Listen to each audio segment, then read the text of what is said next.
9 years of building something I thought was mine, only to discover it wasn't. I opened my laptop and pulled up my employment contract.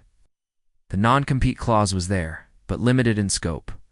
1 year and only applicable if I left voluntarily. Being terminated changed things. There was no legal barrier to taking my clients elsewhere. My phone buzzed. Travis again. Dinner reservation confirmed for Thursday. Looking forward to discussing the renewal. I stared at the message for a long time. Travis Hendress represented. $1.7 million in annual business for Trevant. His company, Lockhart Manufacturing, had been with me for 6 years. Before that, 3 years at my previous firm, almost a decade of trust, and he wasn't alone.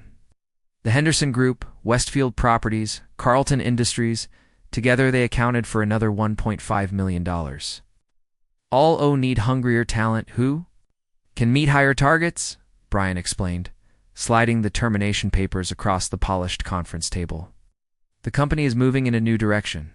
My name is Darren McCabe, 46 years old, and for the last 9 years I'd been the senior account executive at Trevant Corp. In Kansas City, Missouri. I had spent nearly a decade building a client portfolio that accounted for almost 40% of the company's revenue. There were no shortcuts, just long days, constant travel, and relationships built on trust. I smiled, thanked him for the opportunity, and walked out without a word. Brian Ellsworth had arrived 6 months ago as our new vice president of sales, brought in by the CEO to reinvigorate the team. He wore custom suits, spoke in tired motivational phrases, and had never once joined me on a client call. 3 weeks after starting, he'd implemented a new commission structure that slashed my earnings by 20%, despite my numbers being consistently strong. The signs had been there all along. My desk had been moved to a corner during office renovations. My name had disappeared from meeting invites. Yesterday, I'd noticed a text servicing my computer while I was at lunch. Small things, not worth mentioning, but enough to know something was coming. I packed 9 years of my life into a single cardboard box, family photos, a coffee mug my daughter had painted, and a folder of client contact information I'd kept separate from the company database. Just a habit, really. Need help with that? Valerie from accounting asked, looking genuinely confused. Are you changing offices? Something like that, I replied, not wanting to make a scene. On the elevator ride down, I stood next to Everett Stanton, our CEO. He nodded without really seeing me, too focused on his phone. He had no idea what Brian had just done or what it would mean for quarterly projections, but he would soon enough. Walking to my car, I didn't feel anger. It's just a strange sense of clarity, like waking up from a long, comfortable dream to find the house was never really yours to begin with. I drove home in silence. No calls, no radio, just thinking about tomorrow. My phone buzzed as I pulled into my driveway. Travis Hendress, my biggest client. The annual contract renewal was next week, and he'd texted me about dinner reservations. For when he'd be in town, he didn't know yet. Nobody did. I set the phone on the kitchen counter without answering and looked out the window. 9 years of client relationships, all built on my word and my reliability. Brian didn't just fire an employee today. He'd cut the only line connecting Trevant to millions in revenue, and he had no idea. I joined Trevant back when it was still called Midwestern Financial Services before the rebranding in the fancy downtown office.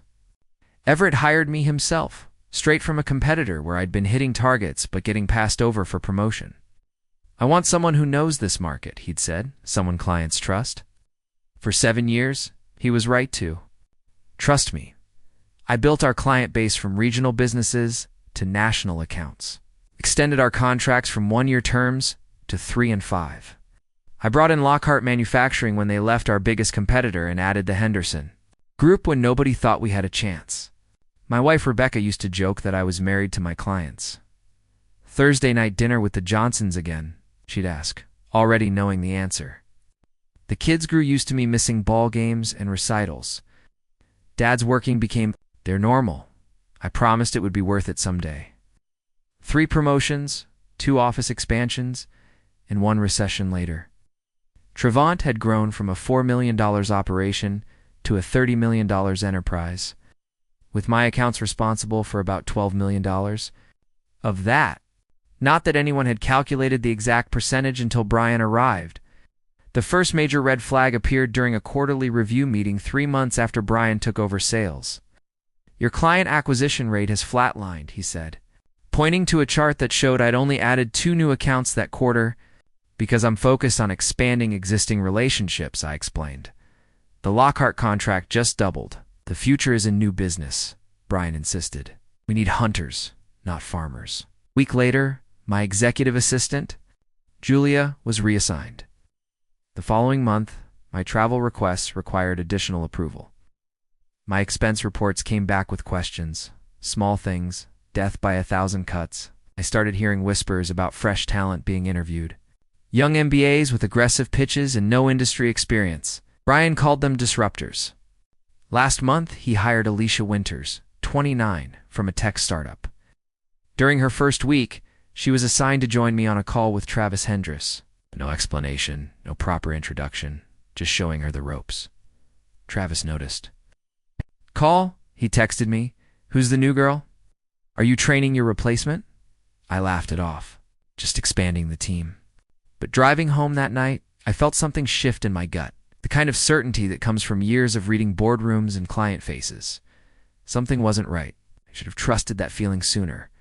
I placed my cardboard box on the kitchen counter and poured myself 2 fingers of bourbon. The house was empty. Rebecca was at her sister's place in Denver for the week, helping with a new baby. Probably for the best. Well, I needed the quiet. I pulled out my personal phone and scrolled through my contacts. 9 years of relationships. Over 200 clients, vendors, and industry connections.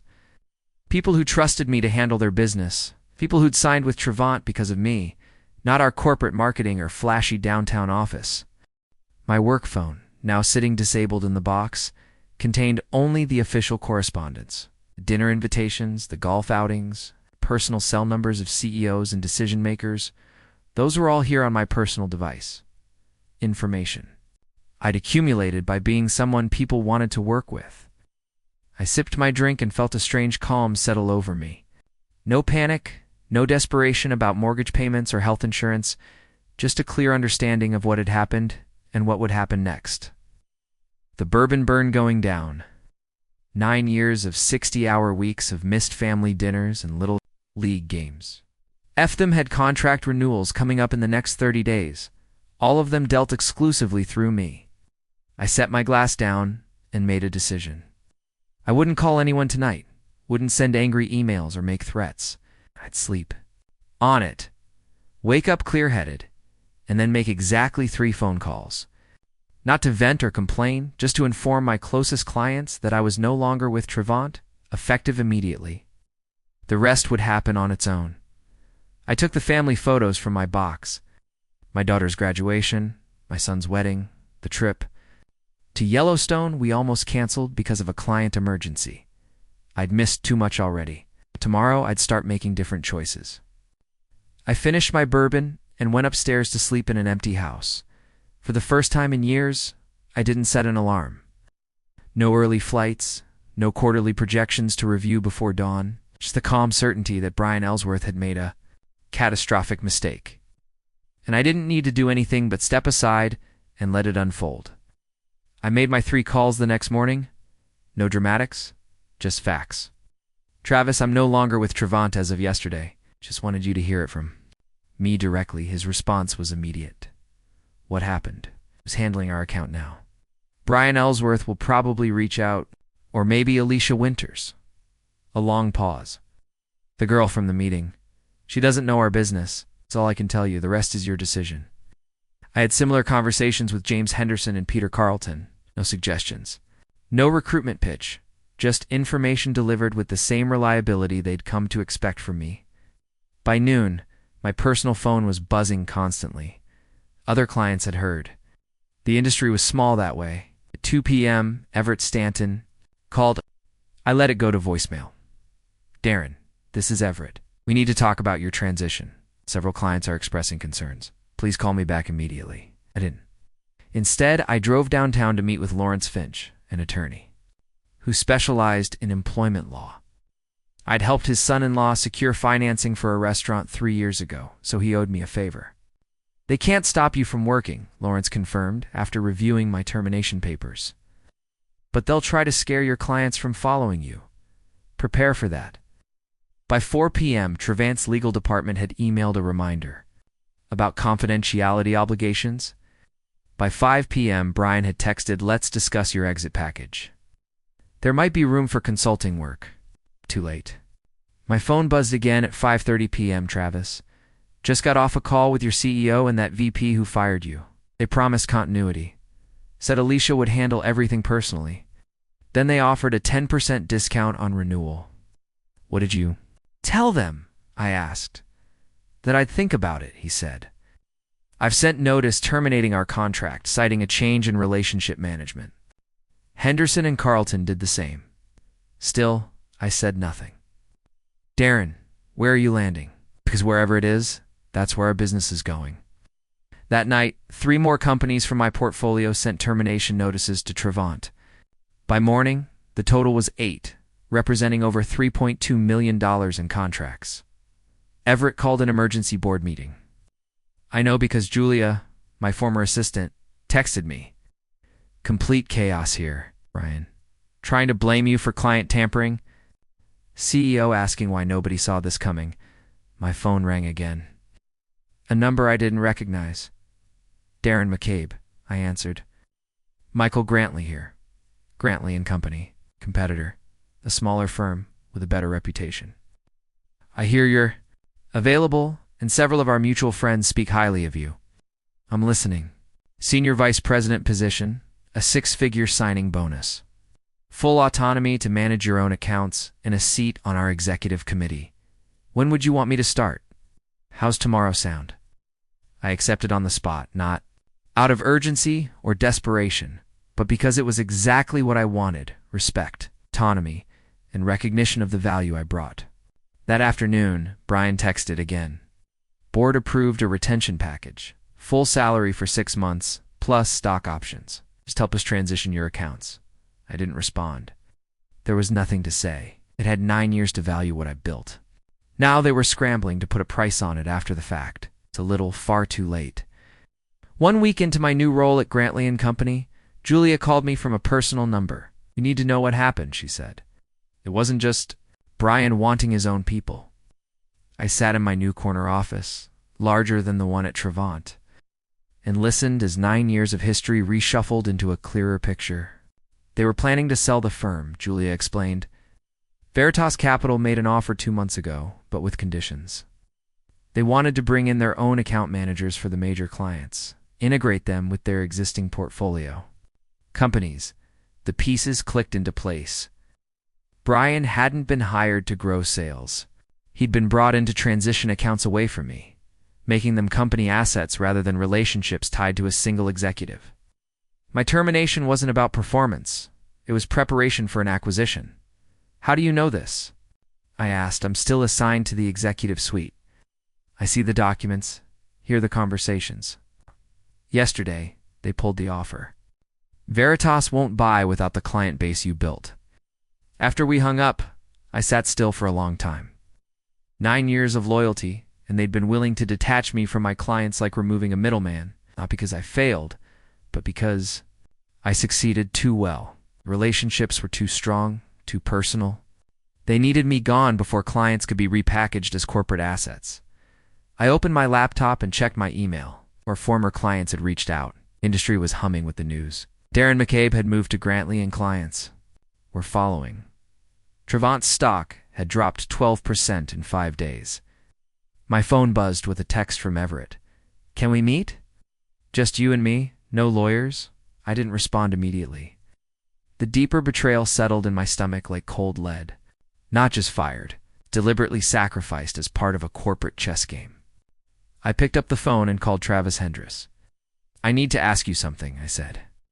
"Did Trevant try to introduce you to anyone from Veritas Capital in the last few months?" A pause. "How did you know?" "They brought in some guy Thomas. During our quarterly review, said he was a strategic advisor looking at our industry, asked a lot of questions about our future needs." Confirmation. They'd been parading Veritas representatives in front of my clients, laying groundwork for a transition, all while I was still employed, still trusting I was building something that mattered. More calls revealed the same pattern. Behind my back, meetings scheduled, information gathered, relationships probed for weaknesses or areas where I might be expendable.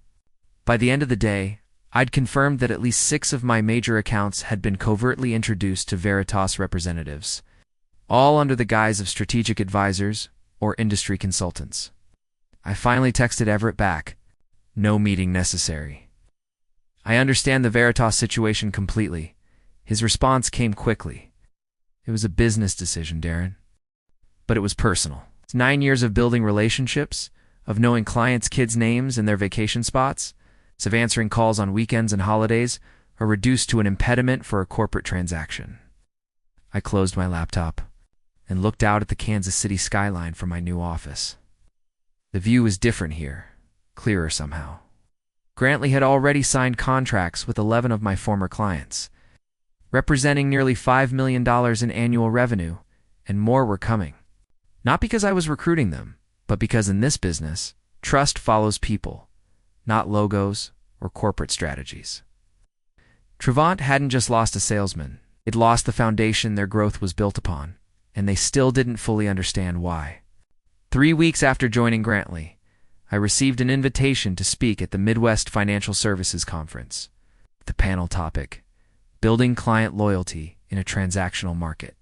The irony wasn't lost on me. Accepted not for ego or exposure, but because I knew who would be in that audience: industry peers, potential clients, and most importantly, Trevant's remaining leadership team. Everett never missed this conference. Neither did the board members. Meanwhile, Grantley had given me resources Trevant never offered: 2 dedicated analysts, marketing support, and most crucially, equity partnership. Every client I brought in wasn't just commission. It was building something I partially owned.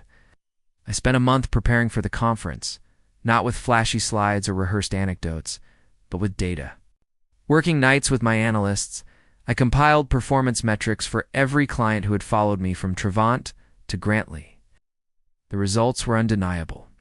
Average service response time reduced by 53%, implementation costs down 30%. Client satisfaction scores up by 22 points. It wasn't just about me. It was about proving what happens when companies value relationships over transactions. The morning of the conference, I reviewed my notes one last time. No dramatic reveals, no naming names, just facts and outcomes. Professional, measured, devastating.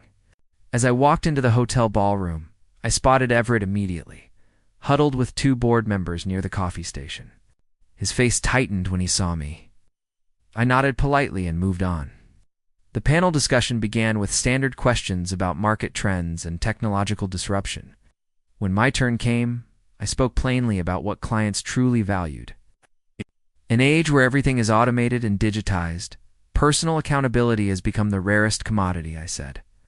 Companies often mistake client relationships for company assets. They aren't. They're trust agreements between individuals that need constant reinforcement. I presented my data without mentioning Trevant by name, just case studies of clients who had switched firms and seen immediate improvements. The lesson isn't about retention packages or contractual obligations, I concluded.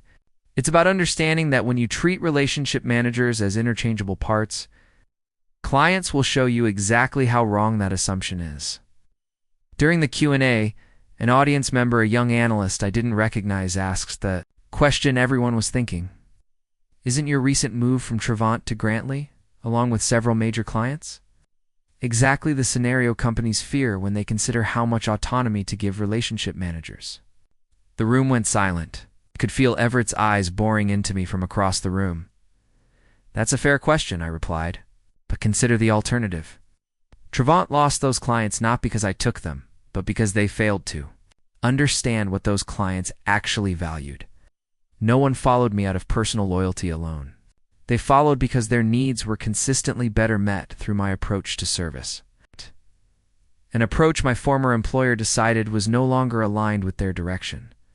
I paused, making brief eye contact with Everett.